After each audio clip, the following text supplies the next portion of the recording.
안녕하세요. 플레이보이 비뇨화제 최현민입니다. 여러분들에게 꿀 정보를 드려서 비뇨기 고민을 해결해 드리고 싶은데 잘 되고 있나 모르겠습니다. 그럼 플레이보이 상담소 시작하겠습니다.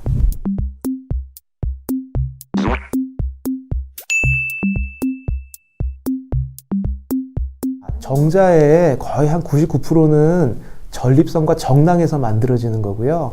정액이 차지하는 비율은 실제로 그렇게 높지가 않습니다. 그래서 남자들이 사정할 때 쾌감이라든지 정액에 나오는 양 이런 거에는 큰 차이가 없고 수술 전후가 똑같다고 보시면 됩니다. 다만 정말 그냥 씨 없는 수박처럼 그냥 정자만 없는 거고 사정할 때 나오는 정액의 양이나 사정할 때 쾌감 그런 건 다 똑같다고 보시면 됩니다. 네. 조루의 기준은 여러 가지 단체에서 이제 조루의 기준을 제시한 것들이 있는데요. 15회 이하면은 조루다. 그 다음에 시간이나 뭐 그런 거에 상관없이 본인이 원하지 않을 때 사정이 되면 그냥 조루다. 그런 여러 가지 기준들이 있습니다. 근데 일반적으로 이제 조루의 이제 기준이 정확하게 있어야 의학에서는 이제 논문도 쓰고 이제 조루다 아니다를 정확하게 판별을 할 수 있는데 그런 기준으로 봤을 때는 질 내에 삽입 후 1분에서 3분 이내에 이제 사정이 되면은 그거를 이제 조루로 하는 게 가장 일반적으로 받아들여지고 있는 그런 기준입니다.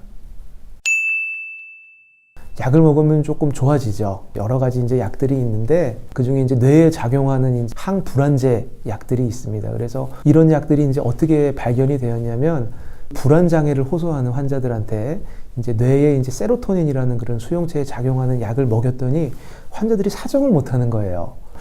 왜 이런가 하고 이제 너무 사정이 빠른 조루 환자들한테 써볼 수 있지 않을까 해가지고 썼더니 효과가 있는 겁니다. 그래서 이게 이제 사정이 되는 게 사람의 이런 불안한 마음과 그 다음에 뇌에서 나오는 이런 세로토닌 호르몬이 이제 그런 불안을 다 관장하는 호르몬이니까요. 그래서 그런 것과 밀접한 연관이 있다는 걸 알게 되었고 공인받은 치료제도 나오고 그런 것들이 다 이제 뇌에 작용해서 불안감을 좀 줄여주는 그런 작용을 하는 그런 약들이 되겠습니다.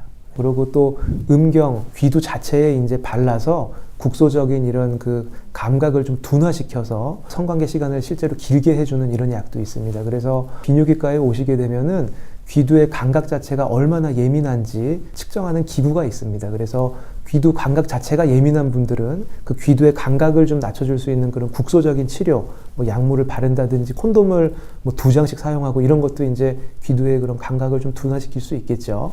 그런 방법을 쓸 수도 있고 또 반대로 전혀 이제 성기를 만지지 않아도 굉장히 뇌에서 흥분을 잘하는 그런 분들도 계세요. 그런 분들은 이제 막 마사지를 받다가도 본인이 흥분하면 사정을 합니다. 그런 분들은 뇌에 작용하는 그런 먹는 약이 더 효과가 있겠고 성기 자체가 예민한 분들은 성기 자체에 작용하는 그런 약들을 좀 써줘야 되는 거고 대부분은 두 개가 좀 복합되어 있는 그런 분들이 많기 때문에 그런 이런 복합적인 치료를 이제 주로 하게 됩니다. 조루라는 게 사실 한 번 있다고 해서 평생 있는 게 아니거든요. 20대는 이제 좀 젊은 나이에는 이제 조루증이 조루기가 다들 있고요.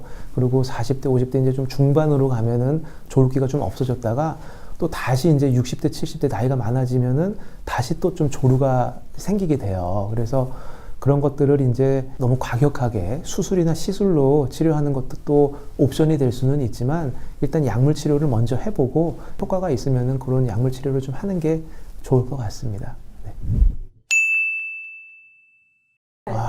주의할 때 이거는 근데 어떻게 어떻게 할 수가 있는 게 아니라 이제 이제 조루에서도 이제 이렇게 갑자기 사정을 할 것 같은 그런 느낌이 올 때 이제 막 애국가를 불러라 머릿속으로 국기에 대한 맹세를 외워라 그리고 이제 혓바닥을 깨물어라 이러는데 이제 그런 것들이 아파가지고 혓바닥을 어떻게 깨물겠어요. 그리고 얼마나 효과가 있겠습니까. 근데 이거는 자연히 이제 시간이 지나면 해결될 문제고요. 이거를 갑자기 급하게 해결하는 그런 거는 그렇게 바람직해 보이지는 않습니다. 그냥 이거는 정상적인 거고 이 발기가 잘 되는 자체를 창피하다고 그렇게 생각하는 그 자체가 문제가 있는 것이고요. 젊고 건강하니까 그냥 자랑스럽게 내놓고 다니시면 될 것 같습니다. 네, 위협할 수 있어요.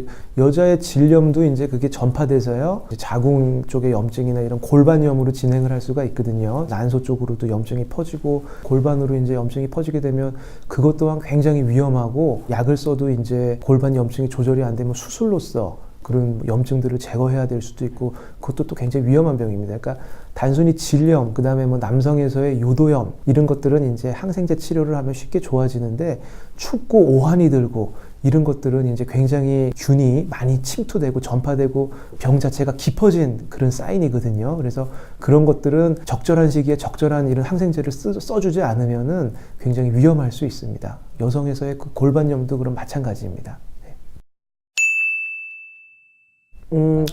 네.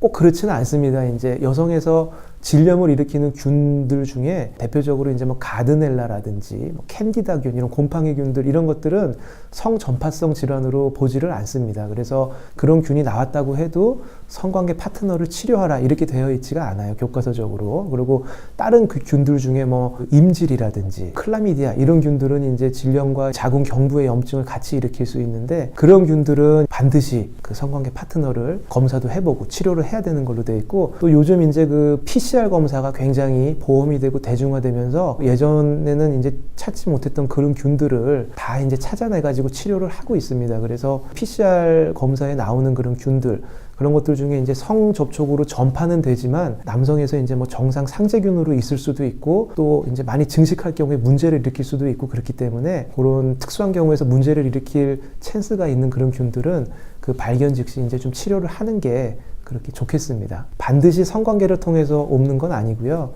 그리고 그렇습니다. 그럼요. 굉장히 그 중요한 내용이고 반드시 결혼 전에 정액과 그다음에 그 소변을 섞어서 검체를 가지고 PCR 검사를 하여서 이런 뭐 마이코플라즈마라든지 유레아 플라즈마 같은 그런 균주들에 대해서 검사를 해보는 것이 좋습니다. 그 마이코플라즈마나 유레아 플라즈마가 갖고 있어도 증상을 일으키지 않는 경우들이 굉장히 많기 때문에 그런 균을 갖고 있어도 본인이 모르고 그냥 지내는 경우가 많습니다. 그리고 정상에 문제 없는 남성에서도 정상 상재균으로 갖고 있을 경우에 임신을 할 수 있는 그런 확률이 좀 떨어진다는 그런 연구 보고들, 논문들이 나와 있어요. 그래서 그런 것들을 그 산전에 꼭 검사를 하시고 그런 균들이 발견될 경우에는 약물 치료를 해서 그런 균들을 이제 없애는 치료를 하는 것이 좋겠습니다.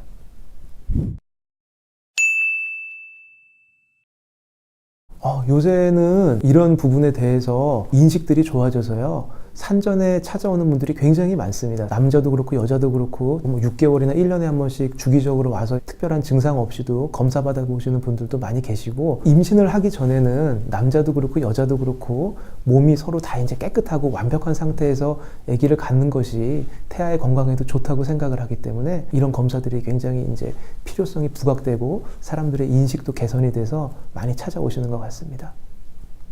네, 여성의 경우에는 질 내에 이 락토바실루스라는 균이 있어서 그 균이 좋은 균이 이제 많이 자라고 있고 나쁜 균들이 많이 자라는 걸 억제를 하고 있습니다. 근데 특수한 상황에서 이런 좋은 균이 줄어들게 되면은 나쁜 균들이 많이 자라나게 되어서 이런 질염도 일으키고 병을 얻게 됩니다. 그래서 약간 여자의 질을 약산성으로 유지하는 것이 굉장히 중요합니다. 그래서 여자 질 안쪽을 비누로 닦는 거는 굉장히 안 좋고요. 여성 전용 청결제 그런 것들은 대부분 약산성을 띠고 있습니다. 원래 여성의 질이 약산성을 띠는 게 가장 질 건강에 좋기 때문에 그런 질 세정제를 사용하는 것이 좋겠고 남성분들 같은 경우는 이런 요도염 이런 것들을 예방하기 위해서는 가급적 콘돔을 사용하는 것이 좋겠습니다. 여러분들의 건강한 성생활을 응원합니다. 화이팅! 안녕!